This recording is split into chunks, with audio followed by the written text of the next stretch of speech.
So we're hearing about the fishermen. So now the fisherman brings the devotees. Now the fisherman's been reassured that Mahaprabhu is Mahaprabhu, and he's not going to haunt everyone as a ghost. Now he brings the devotees to his divine form. So Srila Damodar explains, the Lord's body becomes transformed in his love for God. Sometimes the joints of his bones separate and his body becomes elongated. Hearing this, the fisherman became very happy. He brought all the devotees with him and showed them Sri Chaitanya Mahaprabhu. Umite poriyache Prabhu dirga sabakaye jale shweta tanovalo lagiyache gaye. The Lord was lying on the ground, his body elongated and bleached white by the water. He was covered from head to foot with sand. We read this actually. We'll read it. The Lord's body was stretched and his skin was slack and hanging loose. To lift him and take him the long distance home would have been impossible. The devotees removed his wet undergarment and replaced it with a dry one. Then laying the Lord on an outer cloth, they cleansed the sand from his body. Sobemeri ucca kodi koren sankirtane ucca kodi Krishnanam kohen prabhor. They all performed Sankirtan, loudly chanting the holy name of Krishna into the Lord's ear. Koto kane prabhor kane shabda parashilo unkar kadiya prabho tabahi utilo. After some time, the sound of the holy name entered the ear of the Lord, who immediately got up, making a great noise. So, we always see in Chaitanya Charitamrita, Mahaprabhu, it takes some, when he enters these states of ecstasy, he's so deeply immersed in that it takes time for him to come out. So it's mentioned he's in one place, he's always in one of three states of consciousness: his internal consciousness, external consciousness, and then this kind of middle zone where he's transitioning. And this is also like a way to identify, if somebody's trying to imitate such states of ecstasy, this is one way by which it can, they can be exposed. Because Srila Sridhar Maharaj mentioned that this one Babaji in Vrindavan who was showing all these states, he could, there are actors who can do this kind of stuff, right? He can cry on command and even would have foam coming from his mouth and rolling on the ground. But Srila Sridhar Maharaj observed him at one time, and what he noticed was that he would very quickly snap out of it, and come back to his normal consciousness. And then Srila Sridhar Maharaj remembered these kinds of descriptions, how it would take hours for Mahaprabhu to transition back into his, present consciousness, the worldly, in the consciousness of the environment. So yeah. And maybe in the West it's not such an issue, but in India, there are many persons like that who, and I've seen that as well, people who imitate these kinds of things. So the great exorcist identified these characteristics of the Lord? No, that was Srup Damodar? Mm-hmm. Srup Damodar is like the number one, the closest associate of Mahaprabhu. And he's kind of joking. He told the fisherman, I'm an exorcist, I can help you out here. He was kind of joking. So he was a great exorcist. He can identify the Lord. An exorcist in the sense that these great souls, they can exorcise the material energy from us. That's the kind of exorcism that we need. Wow.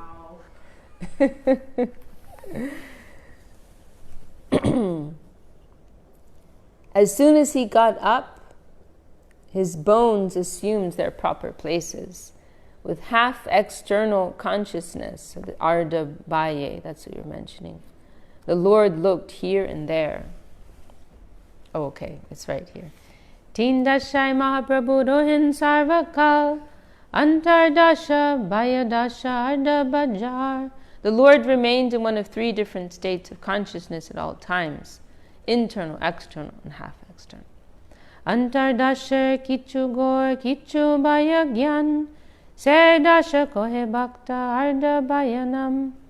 When the Lord was deeply absorbed in internal consciousness, but he nevertheless exhibited some external consciousness, devotees called this condition Ardhabhaya, or half external consciousness. Ardhabhaye Kohim Prabhu Pralapachane Akashe. Of course, we can also mention, Mahaprabhu's external consciousness is not like our external consciousness. Simply meaning he's living in kind of awareness of his environment. Not that he's absorbed in the material energy, the external energy, as we are. So in this half external consciousness, Mahaprabhu talked like a madman. The devotees could distinctly hear him speaking to the sky. Kalindi dekiami gela vrindavan, deke jal krida koden Brajendra Nandan. Seeing the river Jamuna, he said, I went to Vrindavan. So this was the ocean, right? He equated the ocean with the river Jamuna. So he's still in this kind of hazy state, not fully back in the consciousness of his immediate environment. So he's reflecting, I went to the Jamuna, but it was actually the ocean. I went to Vrindavan. There I saw the son of Nanda Maharaj performing his sporting pastimes in the water. Jai Dinadhar Prabhu. Radhi Kadi Gopigan Sange Katra Meli Jamuna Jole Maharange Koden Keli. Lord Krishna was in the water of the Jamuna in the company of the gopis, headed by Srimati Radharani. They were performing pastimes in a great sporting manner. Tiredohi dekiami saki gana sange, eka saki gane dekai serange. I saw this pastime as I stood on the bank of the Jamuna in the company of the gopis. One gopi was showing some other gopis the pastimes of Radha and Krishna in the water.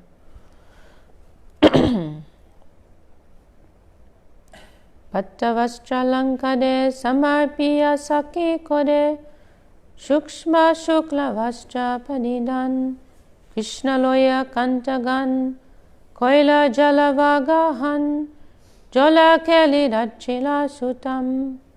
All the gopis entrusted their silken garments and ornaments to the care of their friends and then put on fine white cloth. Lord Krishna, taking his beloved gopis with him, bathed and performed very nice pastimes in the water of the Jamuna. Well, this is probably why the phone overheated and turned off. It's quite high. High subject matter. So we are hearing these things with, caution and reverence. And simply hearing, as we mentioned yesterday, not analyzing or dissecting or discussing. Sakiye deka, and we can also mention here, Kaviraj Goswami's changed the meter. This is a very beautiful meter, which Kaviraj Goswami uses, like when he's presenting, he switches to when he's presenting something of some particular significance. And in particular, you see when he's describing like these high states of ecstasy, something particularly of particular depth and sweetness, then particularly in those times, you'll see he'll switch to this meter. No, it's still Bengali, yeah. He'll also more or less occasionally. Mostly it's the first verse of every chapter, that's a summary, but there are a few places where like he's kind of like making a statement, then he'll switch, then he'll have a Sanskrit verse, because it's more formal. And so there are a few places where he does suddenly present something in Sanskrit, but mostly it's the first verse of every chapter that's summarizing. But this is a little more common in the text, that he'll switch to this meter.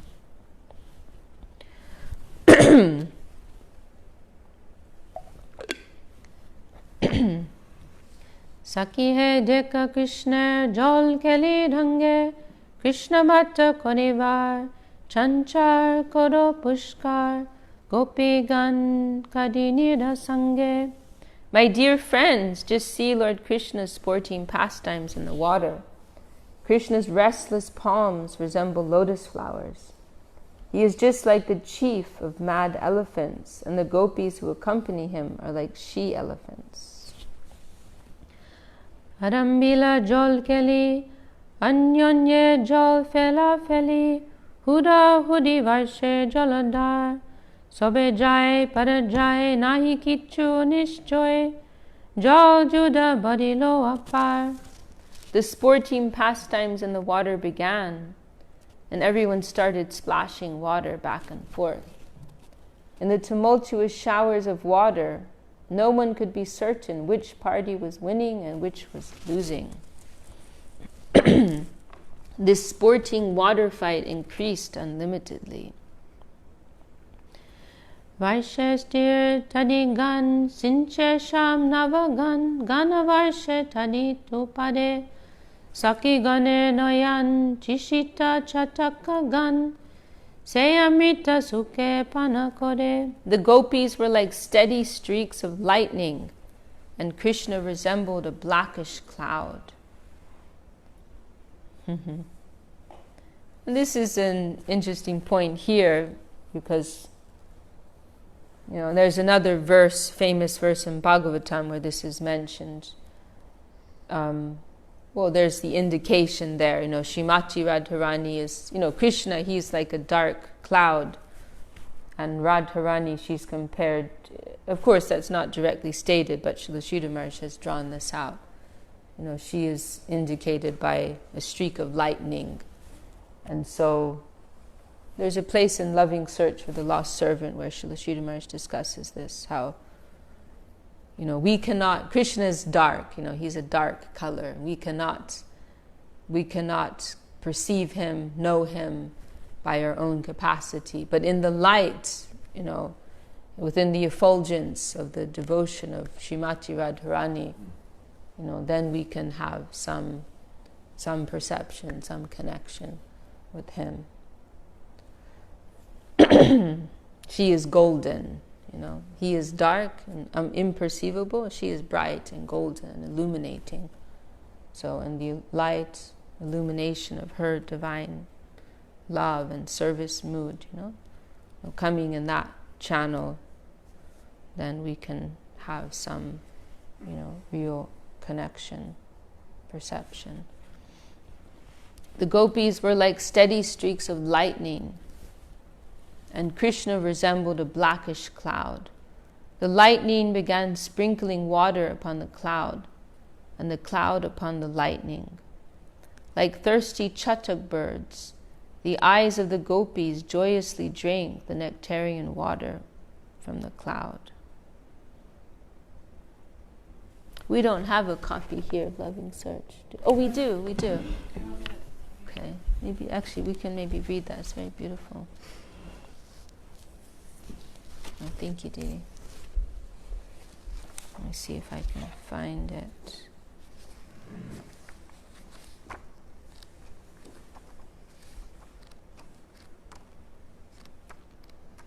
I think it's here, Brahma's Illusion.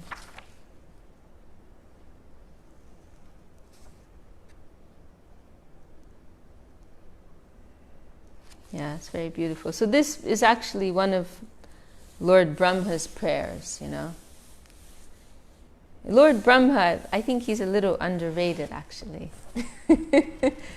Because, actually, some of his prayers, they're very profound and they're very central. And some of them, we don't even know that came from him. But this verse Gyane Prayasham Udapashyanamanta Eva, that Mahaprabhu accepts as the starting point in the Ramananda Sambha, that comes from him. After Lord Brahma, he hid the cowherd boys, and then he realized his mistake and he apologized to Krishna. Then there's this whole chapter in Srimad Bhagavatam where he's offering prayers to Krishna, expressing his apology and begging for his mercy, his grace. So there are many of those prayers. They're so rich in our Siddhanta, and this is one of them.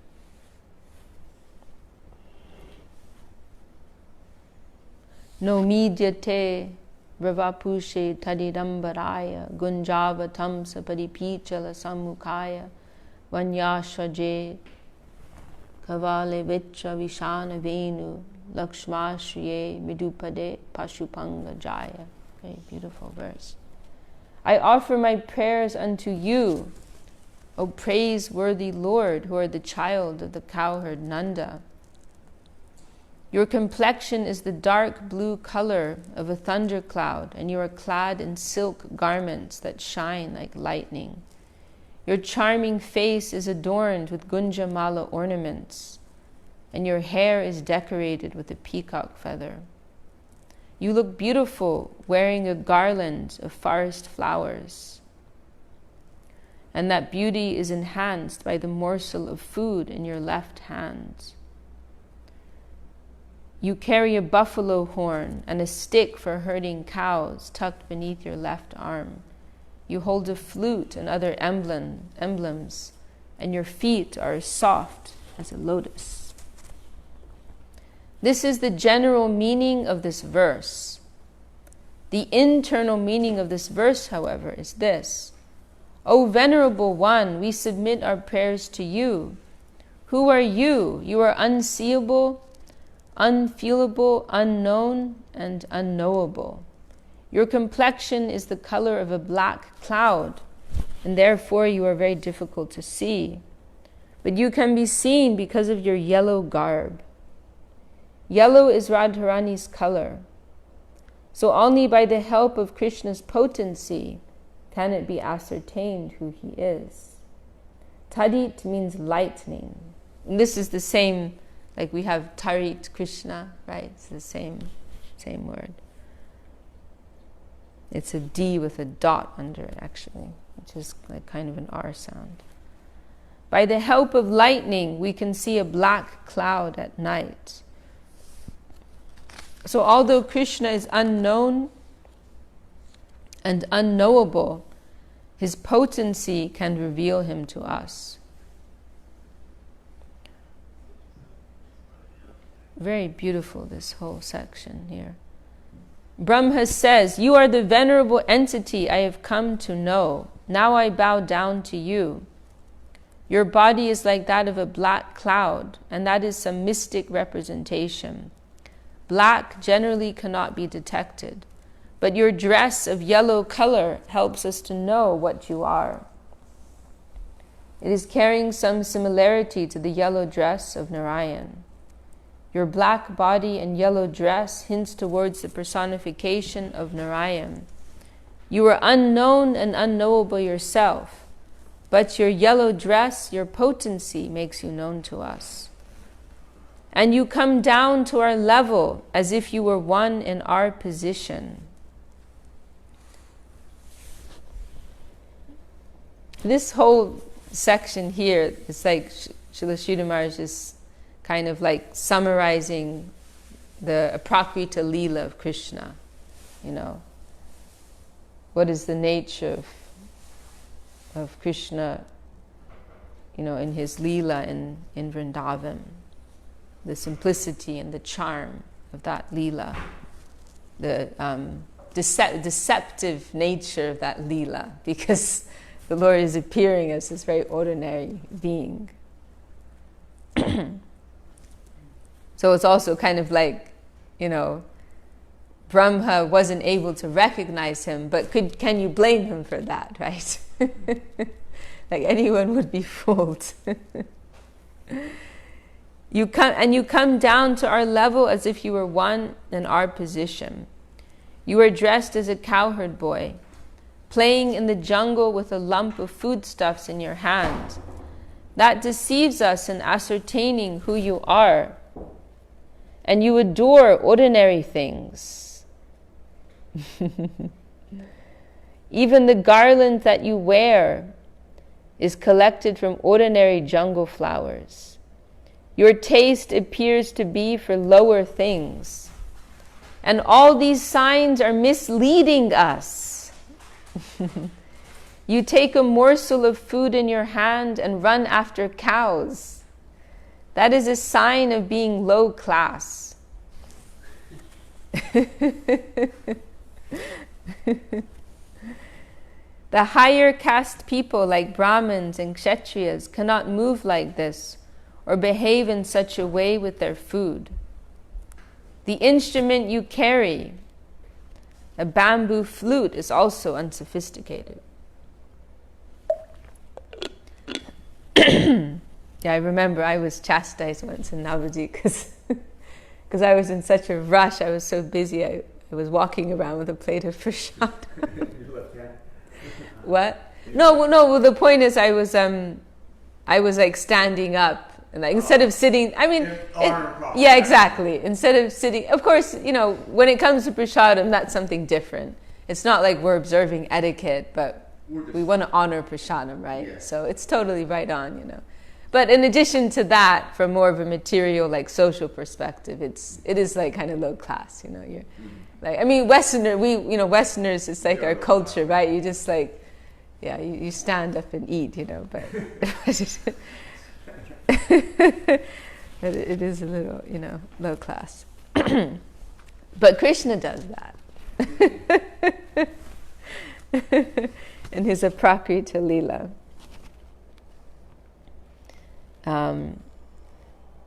The instrument you carry, a bamboo flute, is also unsophisticated.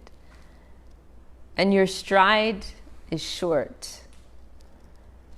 All this is misleading us to have a lower conception of you. You are hiding yourself, so how can we understand you? What fault is there on our part then for not recognizing your supremacy? It is difficult to accept that you, Krishna, are the master of everything. You have so many plain ornaments. We don't find anything that is gorgeous or filled with splendor here in Vrindavan. We are accustomed to find those things in Vaikuntha, but this is new. You have come here to show your playful pastimes. Here in Vrindavan, we have come across a new conception, and it is wonderful, plain, and charming. Plain, yet most attractive. With simple, ordinary things, you have decorated yourself, but you are so extraordinarily charming. It is impossible to understand and to describe. Generally in this world, cowherd boys, the position of cowherd boys is of no real significance. They represent the lower section of society.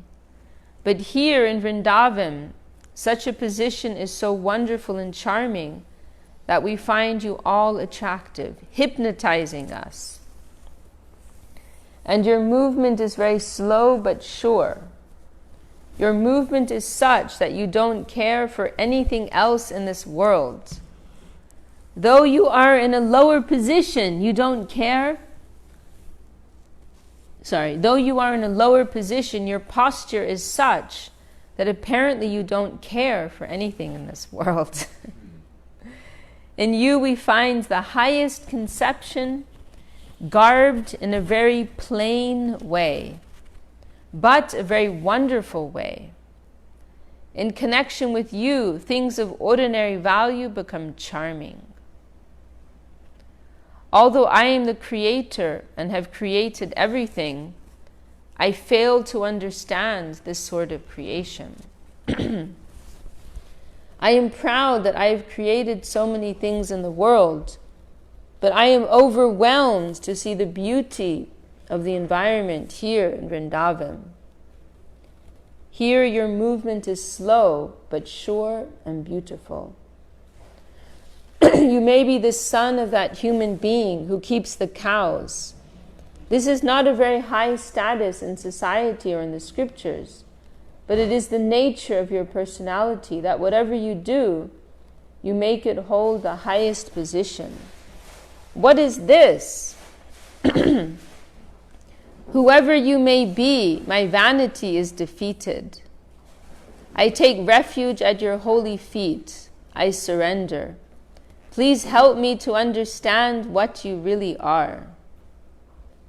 In this way, Brahma surrendered. And so Krishna is beyond the understanding of even the Creator and the universe. He is infinite. And he is infinite not only in the consideration of space, but also in the consideration of time. He is infinite in every sort of consideration. Infinite. His infinite potency is represented in consciousness, in existence, and then in dealings of love. Very beautiful. But this is what is so glorious, because persons, it must be so, that persons of extraordinary quality, they don't need to be surrounded by opulence or, anything impressive. Simply by their own innate charm, the smallest, most ordinary things become attractive and charming. And this is something that we experience tangibly with Srila Govinda Maharaj. The smallest exchanges with him, were exactly so meaningful. The tiniest exchange with him, just a look, or turn on the light, or like whatever, But because he was so rich, and he was so steeped in beauty and love and charm, you don't need anything other than that. Anything else is a distraction, actually, So this is the nature of the highest reality, and that allows for the focus on love, that type of simplicity. It allows for, more focus on love. Simple, direct, straightforward exchanges of love and affection, loving dealings. Okay, well, I think I'm going to stop there. We do have a full day ahead of us. So we can pick up tomorrow. Prabhu, will you lead us in kirtan? No? What about you, Ash? Would you sing? Okay, it's down to you, Giridhari Prabhu. Huh? Yeah, you can turn to Giridhari Prabhu. Oh my gosh! You are live. You can catch me. You have to play for golf, right? You're gonna play?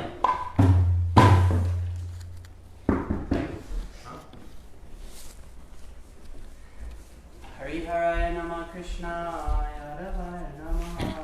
Hari Haraya Nama Krishna Jadavaya Namaha. Yadavaya Madhavaya Shivaya Namaha. Jadavaya Madhavaya Keshavaya Namaha.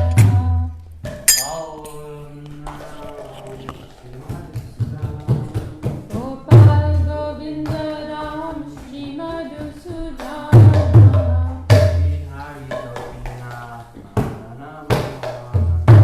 Giridhari Gopinatha Madana Mohana.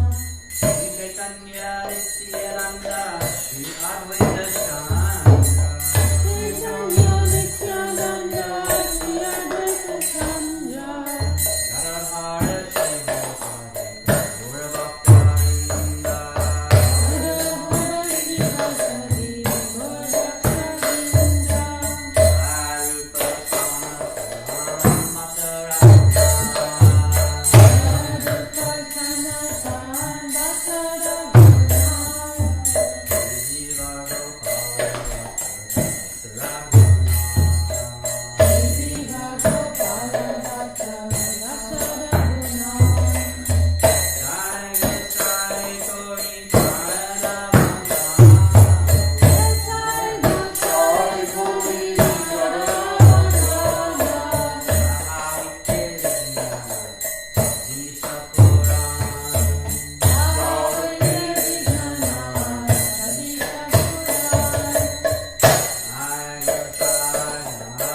Jai Shri Bhakti Sundar Govinda Dev Goswami Maharaj ki Jai, Shri Shri Guru Gaura Nityananda ki Jai, all the assembled devotees ki Jai, Seva Sanctuary Open Day ki Jai, Shri Harinam Sankirtan. Nitai Gaur Premanandi. Vishakha Devi Dasi ki. Jai.